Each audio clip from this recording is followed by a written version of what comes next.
Margaret explained a little bit, and like a lot of us, after the March on Washington and after the Capitol was stormed, Margaret was very, very deeply upset and troubled, as was I. And both of us, I think, felt equally horrified that our country has become so divisive, because Margaret and I always have been more centrist and kind of about being in the middle. And I just applaud the fact that Margaret, it's like she told me over the phone, she said, there's a lot of things that need to change, but I'm just trying to change one thing because I want our state to be better. And I agree with her on that. I'm a lifelong Republican. I've always tried to exercise my voting rights in every single election.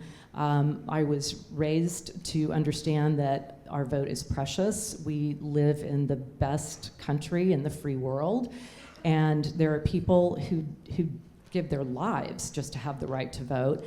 And Margaret and I both have children. Mine are just a little bit older than hers, but I have of late become horrified that my children don't see any point in voting. And my youngest daughter just got married, and her husband, who's one of the brightest people I know, has some really good statistical reasons why he doesn't see any reason to vote in Oklahoma. And I'm so shocked by this that I just think something has to be done. I'm tired of our state being last. We're last in a lot of things. We have the lowest voter turnout in the country. We have the worst poverty in the country, and our school systems are always in probably the bottom 5, if not the bottom 3. And Oklahomans deserve better than that. We live in a great state. I'm so proud to live here, but we've got to change some things. So one of the secrets is that when you're in Congress, or when you're in the legislature, or when you're mayor, you're running very full speed with things that are coming at you constantly, trying to keep up with it. But when you do something like, when I left Congress, I went into academia, and I started teaching at Harvard, where I taught for 11 years. And then when you're there, so the secret I learned about teachers is that when you're in class, you're on, and when you're prepping for class, you're on, but the rest of the time you have time to think. You have time to really reflect on things. And I began to realize that there were so many ways in which what the people I knew, the Oklahomans I knew, what they were like, the good people, thoughtful, sane, responsible, caring people, and then so many others I had come to know across the country, were not reflected in our government institutions. They were not reflected in Congress. The people in Congress were either far more left or far more right than the people I knew, and much less willing to address problems together across the aisle. And so I started thinking about it. I was giving a speech to a large group. It was, this room this side just full, and somebody in the back, when I got through, said, which I had never thought of, said, "Oh, you're a systems engineer." Well, I didn't even know what a systems engineer was. But I came to realize, David, that when something is really wrong, you've either hired the wrong people, and I don't believe that, because I know many people who are good people, thoughtful people, or you have the wrong system. And as I looked at it, more and more it became obvious that the people who were making the laws, who had been selected by, quote, the people, weren't reflective of that people. And I began to understand why. I started looking, and I saw the primaries and the closed primaries, where instead of the American people getting to choose from all of their neighbors, those people that they wanted representing them, that when you went to the polls, you had what was left after the partisans got through winnowing the field and telling you who you must choose between. And so I became more and more convinced, David, that in order to make our system work, make the country work again, you had to get past that, where the party leadership was choking off the ability of the American people to have their views accurately represented. So that's what happened. Just I woke up, and it is the system, and nothing is going to change. And some people don't want to hear it. Nothing is going to change unless we change the system. Well said. This is my first time in Oklahoma since I was 2 months old, and my parents were at Altus Air Force Base. So I'm back. Yeah, I started open primaries back in 2009.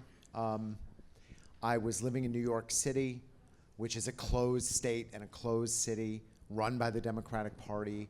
I think we have lower voter turnout than Oklahoma. It's an abysmal political culture where if you're not part of the Democratic club, you really have no voice. And we tried to bust that up. We formed a coalition with Mike Bloomberg, who was the first independent mayor, and we got that on the ballot, and we got absolutely crushed. And it was a real wake-up call for me. It was seeing that this issue of leveling the playing field, allowing there to be full participation, regardless of whether you're a Democrat, a Republican, or an independent, was something that was going to become more and more important as partisanship became more and more entrenched and voter turnout went down. So I started the organization back in 2009. I've said this on podcasts before and radio shows. The experience was forming a UFO research organization back in 2009. People looked at me like I was a little bit crazy for caring about primaries. Now, fast forward 15 years, and it's on the front pages of newspapers. What attracted me to Oklahoma was you. I reached out to you in 2014 after you introduced those bills when you were in the state Senate, and as trial balloons, and we saw how tough this was going to be. And then the Oklahoma Academy put out their great report back in 2017 after doing a statewide tour talking about the need for open primaries. And then Margaret picked up the banner, and Mickey has been talking about this for more than a decade. And there is just a consistent drumbeat of different voices from different places on the political spectrum that are pointing out that independent voters are the fastest growing segment of the electorate, that even though it's a Republican-dominated state, that 50% of voters are not Republicans, and they have almost no voice in the state. And you've got this counter.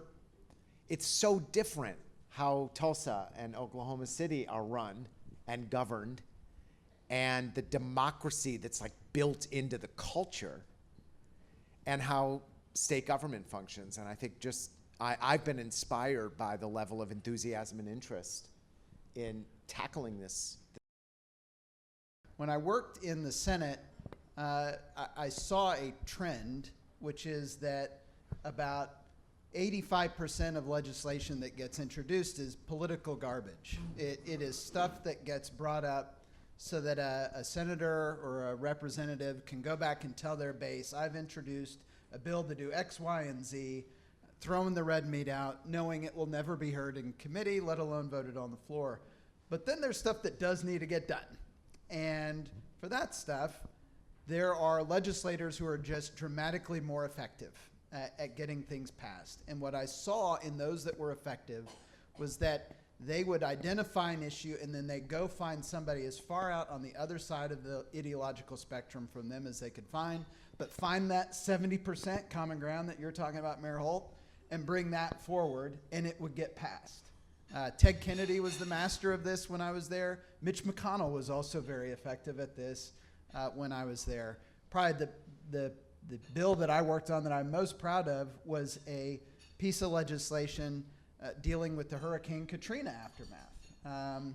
Hurricane Katrina hit the Gulf Coast. The federal government didn't do anything basically for a week, and then just started throwing tens of billions of dollars at the response. And Dr. Coburn realized this is just setting us up for massive abuse. We've got to have an oversight function put in place. We need something passed quickly, get it done.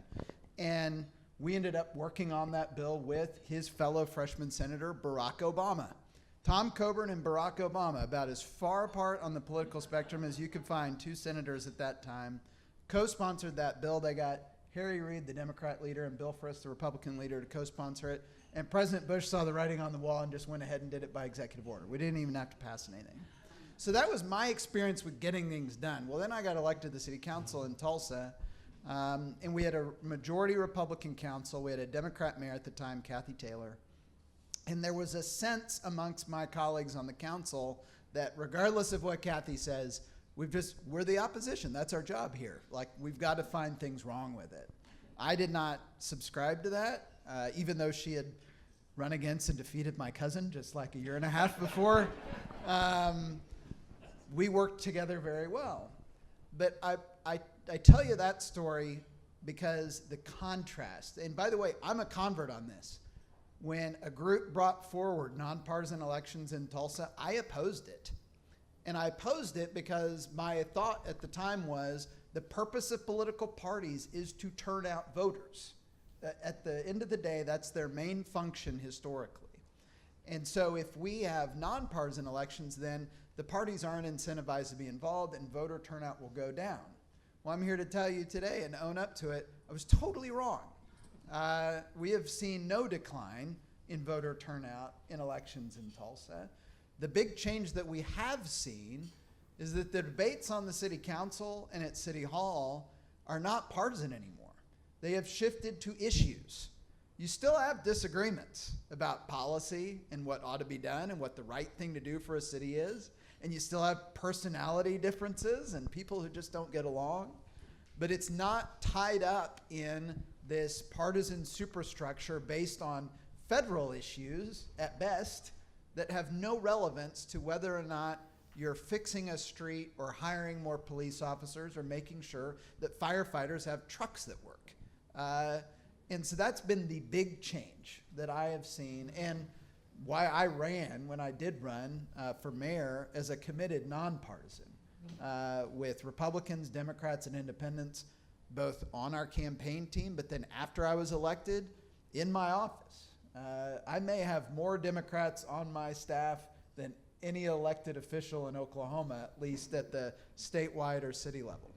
And it's not on purpose. I don't check anybody's partisan identification because I don't think one party has the market cornered on smart people who love Tulsa and are going to work hard. And we've had great success. The last thing I'll say, and I'll say this to tee it back up to you, is at the most fundamental level, if you want to see the benefits of how this works, if you think things in Tulsa are going well or things in Oklahoma City are going well, it's because you have mayors in both of those cities who have taken this approach of moving beyond partisanship and focusing on the issues that really impact people and how you can bring people together around those and find common ground. And that's the end result that I think you get when you open up more competition. Sorry, like the old preacher here. One more last thing. A lot of people ask me, well, in Oklahoma, do you think this has any chance of passing? I do, and here's why. Oklahomans like competition. That's what this is about. If you're a capitalist, you believe that more competition yields better products and better results. That's what this is about. It's about giving Oklahoma voters more options and creating a greater competition of ideas for those who are seeking to serve them, rather than having them protected by partisan monopolies within which they have to operate. Thank you. My experience was I did, serve in an office as a state senator for 2 terms that was operated under a closed partisan primary process, and now I serve as mayor in a system where every candidate has to face all the voters, and all the voters get to see all the candidates. And it's nonpartisan, but I don't think that's the most vital aspect of it. I think the most vital aspect of it is that everybody votes, and so you're incentivized, whether you had an R or a D after your name or nothing after your name, you're incentivized to build a coalition of people across party lines. And as GT said, it also helps if the candidates embrace that, and we have. But you're incentivized to. You're not incentivized to do that in a closed partisan primary system. When I ran for the state Senate, I ran in Northwest Oklahoma City And the seat to that point had been very Republican. Now my successor is a Democrat, and she's here tonight, Julia Kurt. But at that time, there had not even been a general election held in that seat for like 20 years. And I never faced a general election. It was always viewed that the Republican primary was the entire election. But, you know, I mean, the registered Republicans were probably barely half of the residents, you know, because, I mean, there was independents and there were Democrats. But you were only incentivized to act in a way that pleased this, you know, plurality of your district. But you're supposed to represent everybody, right? So, I mean, how do you imagine it changes the way that you serve and the way that you campaign if you're only facing, for all functional purposes, you know, this subset of the electorate? You know, American democratic experiment assumes inherently that the wisdom of the crowd is the best possible outcome, and we are not relying upon the wisdom of the entire crowd. We are relying upon the wisdom of a subset. Then sometimes, you know, like in our system where you have a runoff, it's like a subset of a subset. You know, I mean, if you actually go through Oklahoma political history for the last 25 years, like all the most important decisions have been made in the Republican runoff, which is also the least participated in chapter of the election process. So like the smallest number of people are making the most important decisions. Whereas in Oklahoma City and now Tulsa, you know, everybody's invited to make the decision. And it just changes the incentive structure, and it changes the way that you serve and the way that you govern. And as GT said, and I'll echo, it's like people in Oklahoma City and Tulsa are used to this like statesmanlike, unifying, you know, pragmatic way of service, especially at the mayoral level. And it yields, I would argue, yielding pretty good results. And, you know, and people, especially in Oklahoma City, you know, look at like this, they often talk about, oh, we've had this great string of mayors as if like it was luck or something. You know, it was the process. The process created people who brought people together. And you know, Joshua Harris-Till is here, right? Yeah, like on my election night watch party in 2022, Joshua was a major leader in Black Lives Matter in the summer of 2020. He was at my party. So was the president of the FOP. Do you think there's like a lot of politicians in America who could thread that needle? But, you know, both of those groups saw me as somebody who was like trying to find common purpose and understood like we kind of have to if we're ever going to move forward as a community. And again, like I was incentivized to do that. I think there's other people in elected office at other levels who are like capable of doing that, but they're not going to because they're scared to death of their own shadow. You know, they're scared of getting beat in their primary, whether it's left or right. You know, we in Oklahoma are more used to the problems on the far right because that's like the dominant party here. But we could be having this exact same conversation in New York or California and be very frustrated at what's going on the extreme left. You know, it's the same problems, just a different flavor. So. I became, as John said, sort of I'd started in the mayor's office as a staffer, went to the Senate as a senator, and, you know, started to see over time, much like Mickey, you finally start to kind of analyze how we got here and started to see that the process was the thing. And we have this like amazing case study in Oklahoma City and now in Tulsa of showing what good governance can look like. And it's not perfect.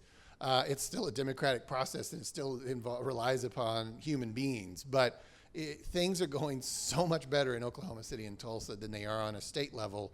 And I think you find that that's going to be the case in a lot of different states where they have this same dichotomy. So every one of you, whether you're in business or you're in a university or, you know, whatever it is that you're doing, are motivated in your decision making by the incentive system. It's what is going to get you the result you want, what is going to help you achieve your business goal or your academic advancement or whatever it is. And the problem we have here is that the incentive system with a closed primary, it's not that Oklahomans are far right or far left, but the incentive system says that if you want to keep your job, if you want to remain in the legislature, if you want to remain in whatever office you hold, you must pay attention only to the people who vote in a partisan primary. Because if you don't make it through that primary, you're through, you're done. And so it works both ways. You are forcing, when the system we have without this, is you force people who would not ordinarily be on the extremes. And you see this in Congress. People who would not ordinarily be on the extremes are voting in ways that make you roll your eyes. She did what? He did what? Well, it's because their ability to remain in that office and do what good they think they can do depends on making that small subgroup of the electorate happy. Otherwise, you're done.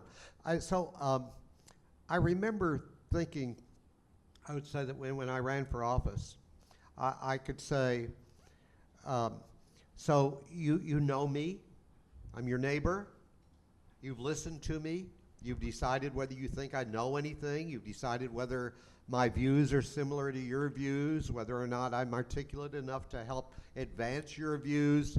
Vote for me, and I will do whatever my party leader tells me to do. And I cannot imagine that everybody would, but that's what is really happening, except they don't have that conversation. Right. So I watch now, I know more about Congress than I do about the legislature here, but so in Congress, if you've noticed, you just follow the news. There's a female United States senator who happens to be part of the same fellowship as David and GT, who announced that she was going to be an independent, and she was going to make decisions based on what she thought was the right thing to do. She was attacked mercilessly by the press and everybody else. No, you're not being loyal to your team. In the events that we just had, and I don't care whether you thought Kevin McCarthy was a horror or wonderful, whatever he thought, the media and reporters and politicians were all saying, the ones we're going to cheer for are the ones who stood together and marched in lockstep, because that's where the reward system is. So if you want to create a system that changes how people behave once they're in office, not just about getting elected, how people behave when they are in office, you've got to change the system so they have to listen to all of the voters. They have to respond to all of the voters. And if you do that, you're going to get, not only in mayor's offices, but you're going to get in the state legislature. You're going to get in Congress people like GT and David, instead of what we see now, where people say, how much harm can I do to the other side, because all that matters is that we win the next election. And I said this, and we had a talk earlier at your law school, my law school too, and talked about somebody who said, a former member of Congress talking about the battle over the speakership, who said that what they did in removing McCarthy, and again I said I don't care how you feel about that it wasn't good for the country, but it was good. Well, if it ain't good for the country, it ain't good. And so what you need to do is to change that system where people respond to their leadership and in their party, and that's all that matters. So what do we need to do? That I am here because, like John Updike, I'm here because we need to change here and in other places the system where party primaries determine who you have, who you can vote for, who's on the ballot for you, and so it works for the candidates and it works for the voters. You deserve, every one of you deserve, when you go to the polls, to have a full range of options to decide who you want making the laws for you. And I don't know any other way to get there except by changing the system and getting rid of partisan primaries. I completely agree with. I'm just sitting here nodding and mm-hmming at everything Mickey says, and I think it bears importance to this conversation because David and I are both products of the fellowship that Mickey ran at the Aspen Institute. The idea behind the Rodell Fellowship is that they would pick, 12 Republicans and 12, at least in my class, 12 Republicans, 12 Democrats, and then you convene a couple times a year for a couple years, and you debate case studies and philosophical readings. And the purpose of it is to teach you basically how to respectfully disagree and engage with people in the other party. And like in my class, it was fascinating. I mean, we had Gavin Newsom, who's now the governor of California, and Pam Bondi, who is went on to be the Attorney General of Florida and was one of Donald Trump's attorneys. And many of us who are in between those two on the political spectrum. But the value of it, I think, and I don't think it's an accident that David and I both went through the program, is that you do have a network. And David's exactly right. There are elected officials all over America who Mickey is a great mentor to, who have the very similar philosophy that we do, that you get better ideas and better results when you have a diversity of viewpoints around a table trying to identify that common ground. For us in Oklahoma, I would just reiterate, we have seen, especially in Tulsa, which is more recent, we've seen what it looks like and what it can look like if you're on a partisan basis and you have people who are fixated on that partisan division and on making sure that the party apparatchiks don't get mad at them on any particular issue. And the switch, and again, this didn't change in Tulsa a long time ago. It changed, I think, maybe at the most 10 years ago. So it's a recent change. But the debates that you see on our council today have no partisan content. They still have debates, but it is about the policy and what's best for our community. And I think if we can switch to that here in Oklahoma, it would be very powerful. I think there are a ton of people who don't ever get a chance to select who's going to run our state because of the party that they're in. And the incentive structure is not there to reward people who try to find common ground with people in the other political party. I've had plenty of people, as David mentioned, I got 12 months and 30 days left as mayor of Tulsa. And I've had lots of people tell me, well, thank you very much for your service. I mean, we all know this is the end of the road for you because you can never win a Republican primary in Oklahoma because you've worked with Democrats too much. That should not be, and for me, I'm going to do that anyway because it's what's best for Tulsa. But that should not be what the expected outcome is for people. It should be trying to identify that common ground first as Oklahomans, and then being rewarded for the people who are more effective at getting things done or not. But only having it based on who's more loyal and more in lockstep with party leadership is what leads to mediocrity in the end result, I think. And again, I will come back to this again and again. You get better outcomes when you have more competition. And if you have protected structures that protect weak leadership and people who don't want to work to find common ground and are more interested in politics than public service, you're going to get the results that we often see.